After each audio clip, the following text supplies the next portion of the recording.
سرکار مجاہد ملت علیہ رحمت رضوان کی نظر پڑی، سبحانیہ چھوڑا، منظر اسلام آئے۔ اب منظر اسلام میں رہتے ہوئے مدرسہ معینیہ کے در و دیوار نظر آئے، اس لیے کہ جو قبر میں سویا ہے وہ معین الدین ہے، اور اسی کے احاطے میں جو رسول کا گھر ہے مدرسہ، وہ مدرسہ معینیہ ہے۔ اور جب مدرسہ معینیہ کے در و دیوار نظر آئے تو سرکار مجاہد ملت علیہ رحمت رضوان تڑپ گئے۔ لوگوں نے پوچھا حبیب الرحمن تڑپ کیوں رہے ہو؟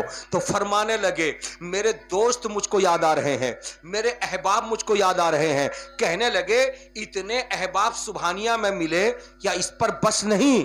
کہا ہاں احباب ملے، بس ہے، مگر اور میں ترقی دیکھنا چاہتا ہوں۔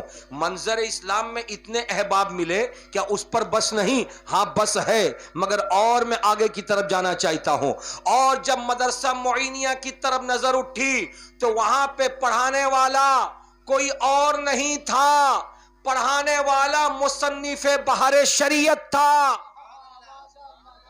مصنف بہار شریعت علامہ صدر الشریعہ تھے۔ ایک طرف صدر الشریعہ کی ذات تھی، دوسری طرف اچھے مصاحب کو ڈھونڈنے والا حبیب الرحمن، اچھے دوستوں کو ڈھونڈنے والا حبیب الرحمن جب نظر اٹھاتا ہے تو دیکھتا ہے زانوے ادب طے کرنے والے مصنف بہار شریعت کے سامنے کوئی اور نہیں ہے، اگر ہے تو مبارک پور کا عبدالعزیز ہے جس کو دنیا حافظ ملت کے نام سے جانتی ہے، اگر کوئی ہے تو جون پور کا شمس الدین ہے جس کو مصنف قانون شریعت سے دنیا جانتی ہے، اگر کوئی ہے تو غلام جیلانی نام کا میرٹھ کا رہنے والا مرد قلندر ہے جس کو شیخ العلماء کے نام سے دنیا جانتی ہے۔ تڑپ گئے اور جا کر کے آپ نے مدرسہ معینیہ میں داخلہ لیا۔ ایک طرف حافظ ملت ملے، دوسری طرف مصنف قانون شریعت ملے، تیسری طرف شیخ العلماء ملے، اور سامنے مصنف بہار شریعت ملے، اور وہاں پر علم علم کی ترقی اور علم کا عروج اتنا حاصل کیا کہ جب پلٹنے لگے تو وہیں پہ معین الدین نام کے کوئی مولوی تھے جن کو بڑا گھمن تھا کہ میں منطق کا ماہر ہوں، میں فلسفے کا ماہر ہوں۔ فرماتے ہیں علامہ میرٹھی صاحب کہ جو علم اور منطق اور فلسفے پہ عبور رکھنے والا معین الدین نام کا انسان اجمیر میں رہتا تھا، جس کو گھمن تھا کہ میرے مقابلے میں کوئی نہیں، اگر کوئی آنے والا آئے گا تو مدرسہ معینیہ سے نکل کر کے آئے گا، اور مدرسہ معینیہ میں پڑھانے والا کون ہے، پڑھنے والے کون ہیں، میں خوب جانتا ہوں، اس لیے کہ دودھ دینے والی گائے دودھ دیتی ہے، شہد نہیں دیتی ہے، اس لیے کہ ٹیوب ویل پانی دیتا ہے، دودھ نہیں دیتا ہے، آٹا چکی سے آٹا نکالا جاتا ہے، چنے کی دال نہیں نکالی جاتی ہے۔ میں خوب جانتا ہوں جو مدرسہ معینیہ میں پڑھانے والا ہے اس کا نام صدر الشریعہ ہے، علامہ امجد علی ہے، اس کے پاس تفقہ ہے، وہ فقہ میں ماہر ہے، اس لیے شاگردوں کے سینے میں اگر کوئی علم اتارا ہوگا تو فقہ کا علم اتارا ہوگا، تفقہ اتارا ہوگا، جو علم مسائل کا شریعت کا علم اتارا ہوگا، جس سے مسئلے مسائل کی جانکاری ملی ہوگی، اس کے علاوہ کوئی بھی کچھ نہیں کر سکتا۔ وہ اپنے منطق میں، اپنے فلسفے میں چور تھا۔ مجاہد ملت علی رحمہ اس کے سامنے کھڑے ہو گئے، اور کھڑے ہو کر علامہ میرٹھی کہتے ہیں کہ سرکار مجاہد ملت نے منطق اور فلسفے کا ایسا چوبتا ہوا سوال اس کے سامنے رکھ دیا کہ دائیں بائیں دیکھ کر کے بھاگتا نکلا، اور کہنے لگا کہ صدر الشریعہ کے دروازے پر آنے والے یہ طالبان علوم میں نے ان کو ہلکے میں لیا تھا اور سمجھا تھا ان کے پاس صرف اور صرف فقہ کا علم ہوگا، مگر ایسا نہیں ہے۔ صدر الشریعہ نے فقہ بھی دیا ہے، اصول فقہ بھی دیا ہے، حدیث بھی دیا ہے، اصول حدیث بھی دیا ہے، سارے علوم و فنون کا خزانہ ان کے سینوں میں اتار دیا۔ فصلی اللہ تعالی وسلم وبارک علیہ وعلی کل من هو محبوب ومرضی لدیہ صلاۃً تبقى وتدوم بدوام الملك الحي القيوم ونشهد أن لا إله إلا الله وحده لا شريك له ونشهد أن محمدًا عبده ورسوله بالهدى ودين الحق أرسله أما بعد فأعوذ بالله من الشيطان الرجيم بسم الله الرحمن الرحيم يا أيها الذين آمنوا اتقوا الله وكونوا مع الصادقين صدق الله مولانا العظيم۔ معزز حاضرین، بعد نماز مغرب سے لے کر کے اب تک آپ لوگوں نے بزم مجاہد ملت میں اکٹھا ہو کر اپنی محبتوں کے ہار و پھول پیش کرنے کی سعادتیں حاصل کرتے رہے۔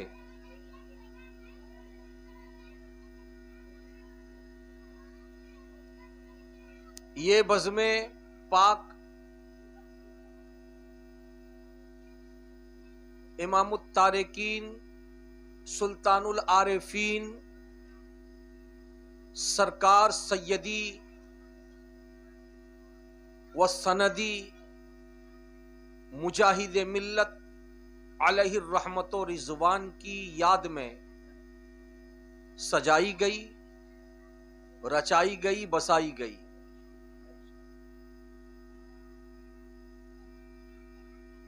مجھ سے پہلے آپ لوگوں نے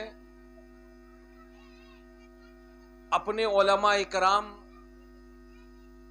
اور اپنے مداحان نبی سے ان کے نایاب کلام اور ان کی تقریریں سن سن کر کے محظوظ ہوتے رہے۔ اب اخیر میں میری باری ہے۔ ماحول بہت اچھا ہے، گنتی کے چند ہی افراد سہی مگر ذوق و شوق کے ساتھ سننے والے دکھتے ہیں، اور عزیزم بابو جاوید عالم حبیبی جو سرکار مجاہد ملت علیہ رحمت رضوان کے دربار کے سجادہ نشین حضور سرکار حبیب ملت حضرت علامہ الحاج شاہ غلام محمد صاحب قبلہ حبیبی متولی خانقاہ حبیبیہ دھام نگر شریف سے مرید ہوئے، اور ان کے دل کی اتھا گہرائی میں سرکار مجاہد ملت علیہ رحمت رضوان اور عاشقان مصطفیٰ کی محبت ایسی رچی اور ایسی بسی کہ مجھے معلوم ہوا حضرت مولانا نوشاد عالم ضیائی رضوی سے کہ ہر سال جشن مجاہد ملت علیہ رحمت رضوان کا اہتمام یہ کرتے ہیں، اور اس کی برکتوں سے سال بھر وہ اپنی زندگی خوش و خرم گزارتے ہیں۔ میں دل کی اتھا گہرائی سے دعا کرتا ہوں کہ پروردگار عالم ان کے خلوص کو، ان کی محبت کو قبول فرمائے، اور اس بزم پاک کے ذریعے اس کو صدقہ بنا کر، وسیلہ بنا کر، جو مطمع نظر انہوں نے رکھا ہے کہ میرے والدین ماجدین کی قبر میں اللہ تبارک و تعالی جشن مجاہد ملت کے صدقے میں رحمت و نور کی بارش برسائے، میں دعا کرتا ہوں پروردگار عالم ان کی اس کوشش کو کامیاب بنائے، اور ان کے والدین ماجدین کی مغفرت فرمائے۔ میں کچھ عرض کروں اس سے پہلے بہتر اور مناسب یہ سمجھتا ہوں کہ آئیے ہم سب مل کر اپنے اور سارے جہان کے مرکز عقیدت آقائے نامدار مدنی تاجدار سید ابرار و اخیار شہنشاہ ذی وقار حضور تاجدار مدینہ راحت قلب و سینہ سرکار احمد مجتبی پیارے مصطفیٰ جناب محمد الرسول اللہ ارواحنا فدا صلی اللہ تعالی علیہ وسلم کی بارگاہ میں بآواز بلند درود شریف کا نذرانہ پیش کرنے کی سعادتیں حاصل کریں۔ پڑھیں اللہم صلی علی سیدنا شفیعنا طبیب قلوبنا ماوانا ملجانا محمد والہ وبارک وسلم صلاۃ و سلاما علیک یا رسول اللہ وسلم علیک یا حبیب اللہ صلی اللہ علیہ وسلم۔ یہ بات میں اچھی طرح جان رہا ہوں کہ آپ حضرات آخری کرسی سے لے کر پہلی کرسی تک جتنے لوگ بیٹھے ہیں یہ سب کے سب مقتدی ہیں، ہے نا چچا؟ مقتدی ہیں۔ اور اگر کیا نام مسجد کا ہے؟ بیت المعظم مسجد کے مقتدی ہوں گے تو آپ کے امام مولانا نوشاد صاحب ہیں، ہے نا؟ ادھر ریل اس پار رہنے والے مخلص محترم حافظ سنور صاحب ہیں، ادھر ہمارے یہ مدحان نبی اور نیچے بیٹھے ہوئے نائب امام صاحب ہیں، اور یہ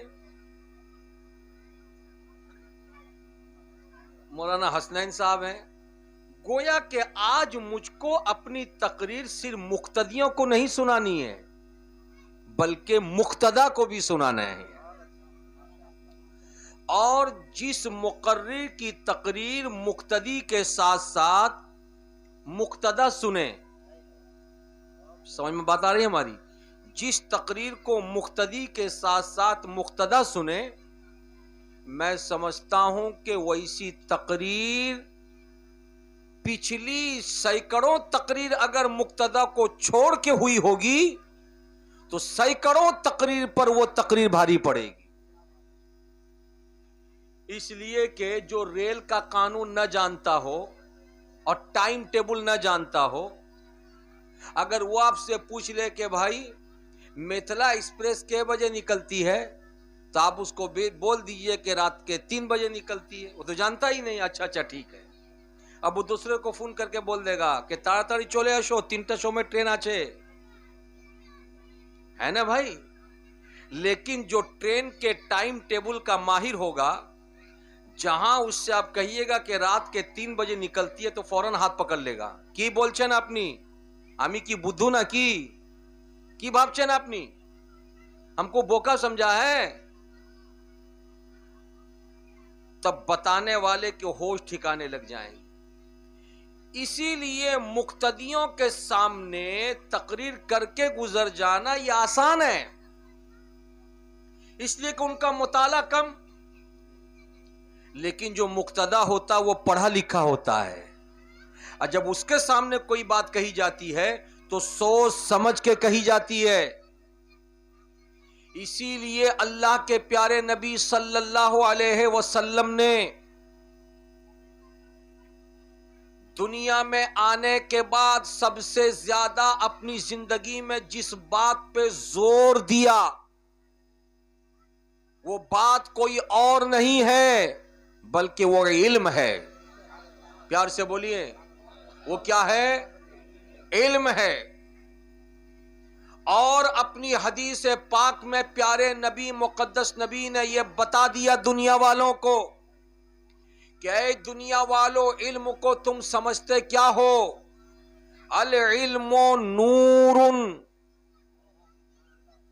علم روشنی ہے۔ بولیے سبحان اللہ۔ علم کیا ہے؟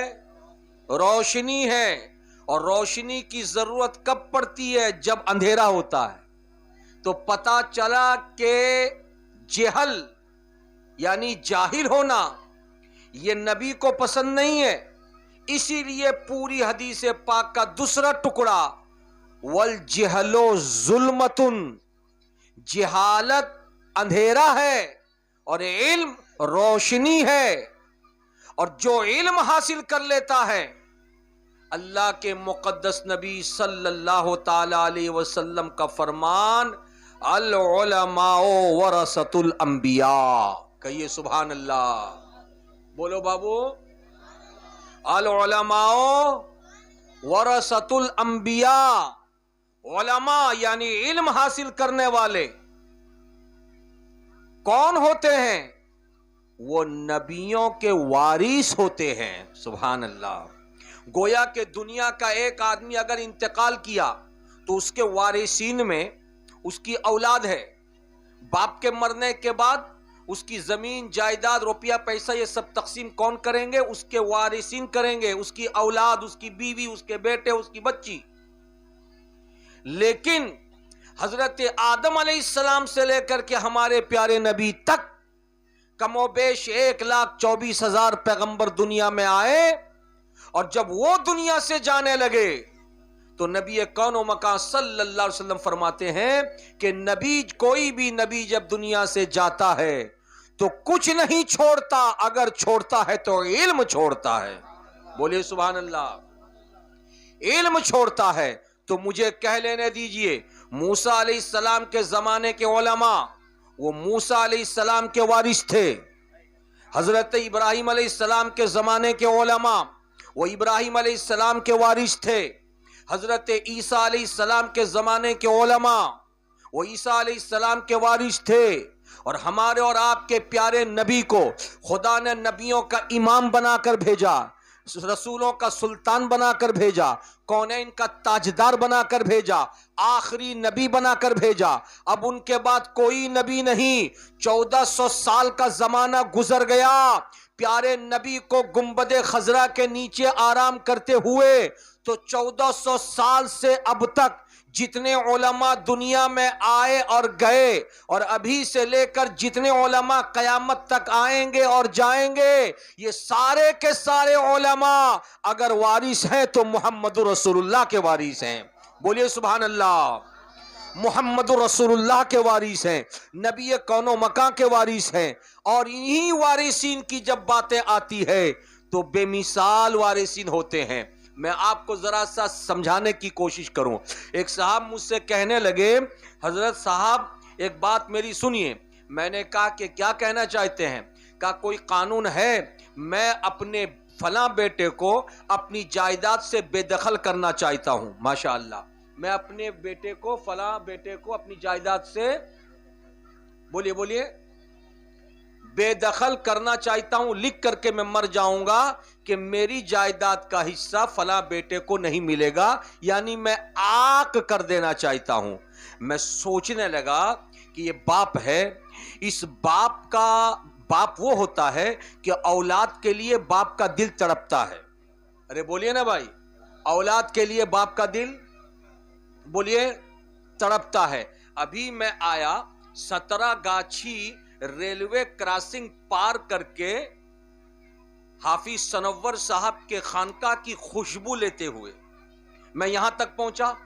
کچھ دور جب آیا کراسنگ پار کیا تو دیکھا کہ ٹوٹو ہے، اور کچھ لوگ ٹوٹو میں بیٹھ رہے ہیں، اور کچھ لوگوں کو دیکھا بکچا لیے ہوئے پیدل چل رہے ہیں. تو میں بیٹھنے والوں کو نہیں دیکھا، میں چلنے والوں کو دیکھا، اور دیکھ کر کے سوچتا رہا بیٹھنے والوں کے جیب میں پیسے ہیں وہ بیٹھ گئے، کیا چلنے والوں کے پاس جیب میں پیسے نہیں ہیں؟ فوراً میری محبت نے کہا کہ نہیں سخاوت حسن برکاتی، تم بھول کر رہے ہو. بیٹھنے والے کے جیب میں بھی پیسے ہیں، چلنے والے کے جیب میں بھی پیسے ہیں، تو پھر یہ بیٹھ کیوں نہیں رہا ہے؟ پیدل کیوں جا رہا ہے سلطان پور؟ تو میری محبت نے انگڑائی لی اور جواب مجھ کو دیا کہ یہ بیچارہ اگر ٹوٹو میں بیٹھ جاتا تو اس کراسنگ سے لے کے سلطانپور تک 10 روپے ٹوٹو بھاڑا اس کو دینا پڑتا. اس نے سوچا ہوگا چلو پیدل چل لیتے ہیں, یہ 10 روپیہ بچا رہے گا تو کل صبح میرے بچے کے ناشتے میں کام آئے گا. ارے بولیے نا چچا, ٹھیک بولچی امی, بولون ٹھیک بول رہے ہیں نا, چچا بہاری ہیں, سب سمجھ رہے ہیں. ماشاء اللہ. میں سمجھ رہا ہوں کچھ بنگلہ والے ہوں گے, اسی لیے میں بیچ بیچ میں بنگلہ بول رہا ہوں. اچھا ہاں ماشاء اللہ. تو اتنی بات سمجھ میں آئی. بولیے قاری صاحب, اس کی جیب میں پیسے ہیں کہ نہیں ہیں؟ اور آپ بولتے کا ہی نہیں ہیں, ہے نا؟ ابھی تو آپ کو بہت پیسہ ملا ہے, تو آپ جلد زور سے بولیے, ہے نا؟ لیکن وہ 10 روپیہ بچایا کیوں؟ ارے بولیے کیوں بچایا؟ اپنے بچے کے لیے.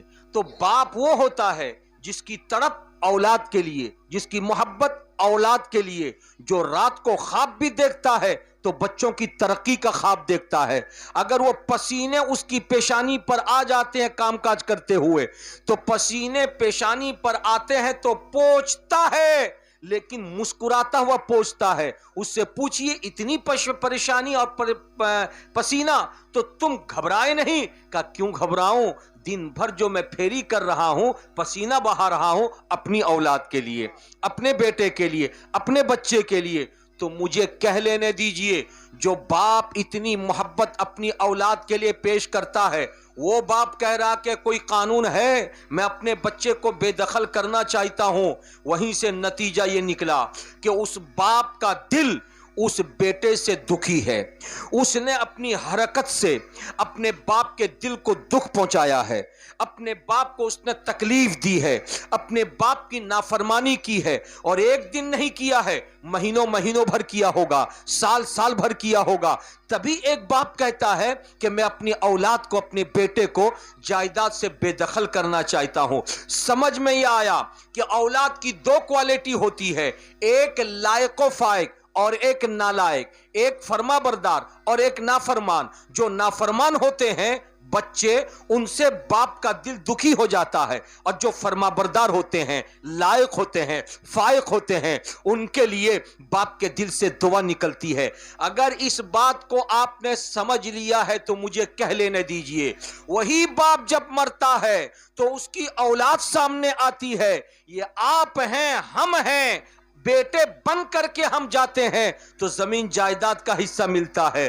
مگر نبی جب دنیا سے جا رہے ہیں, زمین نہیں چھوڑ رہے ہیں, مکان نہیں چھوڑ رہے ہیں, بینک بیلنس نہیں چھوڑ رہے ہیں, تجارت کا سامان نہیں چھوڑ رہے ہیں. وہ چھوڑ رہے ہیں جس کے لیے خدا نے ان کو دنیا میں بھیجا تھا, اور اسی لیے بھیجا تھا تاکہ علم کو عام کریں, علم کا پرچار کریں. اور جاتے جاتے علم چھوڑ کر کے گئے, اور جب علم چھوڑ کر کے گئے تو اس علم کو لے گا کون؟ جو عالم ہوگا وہی علم لے گا, جو فاضل ہوگا وہی علم لے گا, جو حافظ ہوگا وہی علم لے گا, جو قاری ہوگا وہی علم لے گا, جو مفتی ہوگا وہی علم ہوگا جو لے گا, جو فقیہ ہوگا وہی علم لے گا, جو محدث ہوگا وہی علم لے گا, جو مفسر ہوگا وہی علم لے گا. اور سب کے درجات الگ الگ ہیں, اور سب سے بلند درجے پر اگر کوئی فائز ہے علم جیسی وراثت لینے کے حوالے سے, تو وہ کوئی اور نہیں ہے, صدیق اکبر کی ذات ہے.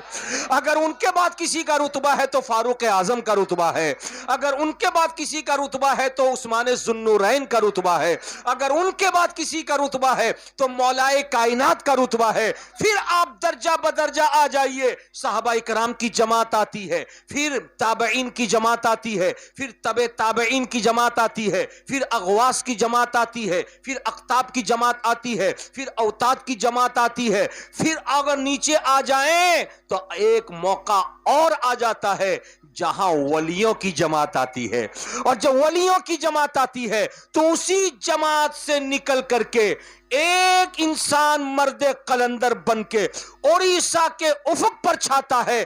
1336 سن ہجری میں 8 محرم الحرام کو جب پیدا ہوتا ہے عبد المنان کے گھر پہ, نام اس کا حبیب الرحمان رکھا جاتا ہے,